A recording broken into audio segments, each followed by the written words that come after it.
Good day, everyone. Today, in this video, I am going to discuss the terms that we need to know in this series about baby. Okay, baby. What are the scopes and limitations of this topic? So, today, let's begin with marriage. You might be asking me, why marriage? Sige, hindi naman kasi lahat ng baby ay dumadaan sa marriage, sabi sa ano. May iba, nauna na yung baby kaysa sa kasal. That's the staple truth of today. Na, live-in, tapos, wala namang papel, tapos nagli-live-in.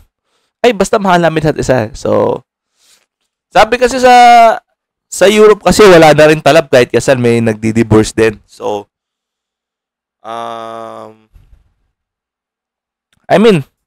so marriage has lost its vigor and its rapport when it comes to heavenly terms. So, nawala na ang kanyang face value as a sacred covenant because it can be nullified by divorce. So, sasabihin nila infidelity. Pero sa totoo lang naman, hindi naman siya infidelity.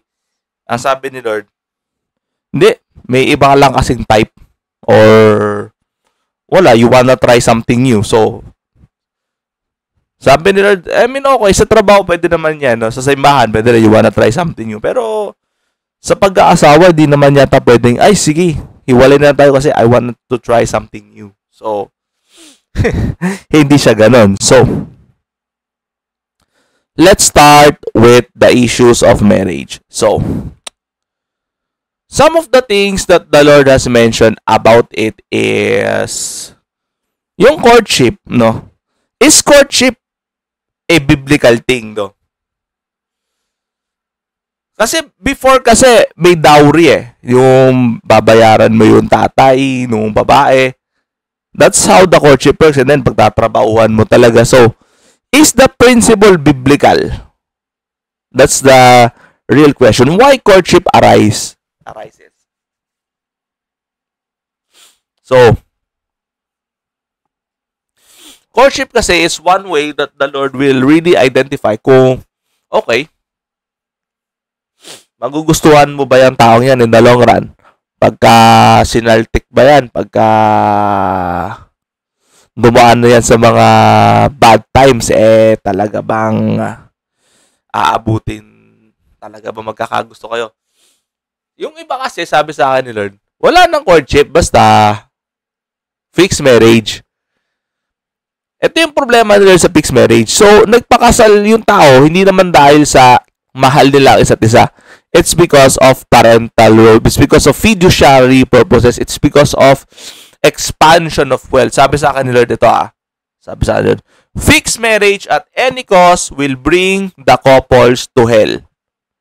Sabi ni Lord, fixed marriage is never been my will. It's unbiblical because true marriage is found and hindi lang found and decided by man and the woman that they will live together in hard times and good times. Good and bad, till death do us part. Ang problema sa fixed marriage, ang nagpapagana sa marriage is money.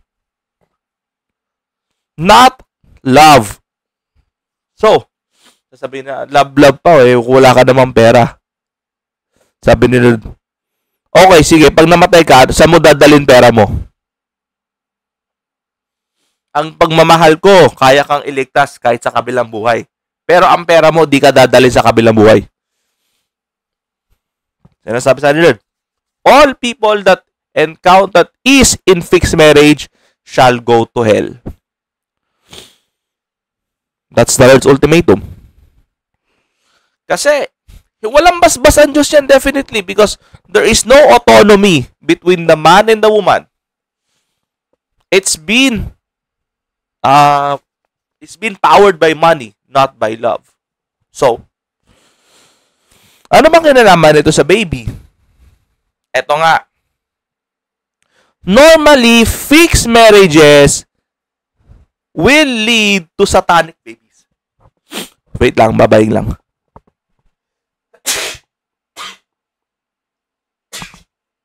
Sorry about that one. So, ito yung isang problema, nerd, kasi it's not out of love. So, the Lord cannot give. Kasi, yung baby kasi is a sign of approval of the marriage. That's the original purpose of it. Take note, ha.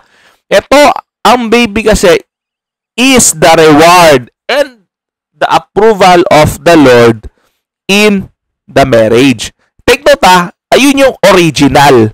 Ang nangyari kasi, sabi ni Lord, bakit ganun? Bakit ang dami mag-live-in, nagkaka-baby kung approval mo pala yun? Sabi ni Lord. Kaya that's for next video.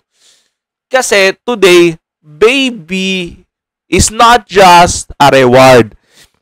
Having a baby is also the way of the Lord to discipline the couple or the woman. Kasi, kunwari, ang sabi sa nerd, yung mga nag-teenage pregnancy, normally, yung mga sabi ni nerd sa akin, naku, ano yata to? Medyo mapapasubo yata sa sexual maano yata sexual appetite nito. Sige, bigyan ko na nga ng baby para tumino. Yan na yung parang modern cause of baby. Hindi na siya reward. It's a discipline already. So, kaya nga, basta pag fixed marriage, it's automatic. Teka muna, di ba si Lord naman yung gumagawa ng baby?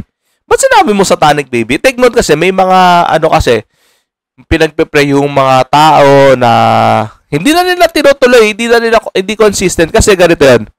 Yung first, second trimester kasi, dapat mahigpit kayo, dapat ang prayer, may sariling prayer sa first trimester, may sariling prayer sa second trimester, may sariling prayer sa third trimester.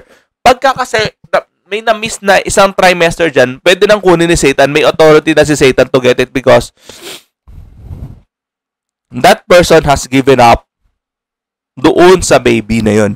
Marami kasi humihiling ng baby pero may hinihingi si Lord na trimester dyan. May sariling prayer dyan for the first and for the second and for the third trimester. So, doon kumukuha si Satan ng mga babies, doon sa mga souls na sinuko na nung tao. So, take note. Kaya sa mga Kristiyano dyan na naghahanap, please follow this series because the Lord shall unveil the spiritual battles that this soul is gonna be facing habang wala pa sa mundong ito. We have to be mindful because this soul has now no will yet. Wala pa itong will for evil and good. So, wala pa tong ground for spiritual battle. Ang meron lang is pupunta lang sa matres mo and tapos. Kaya nga, this is very interesting and very compelling in the same time because the Lord is already unveiling to us what's happening in the first, in the second, and in the third heaven. Meron kasing mga baby na stuck sa first heaven, may mga baby na stuck sa second, and may mga baby na parang hesitant si Lord na pakawalan sa third heaven. Merong lugar sa langit na para sa mga souls, no, na medyo skeptical pa si Lord to release it. So, ilang muna sa ngayon, no? So, I'll see you next time. God bless.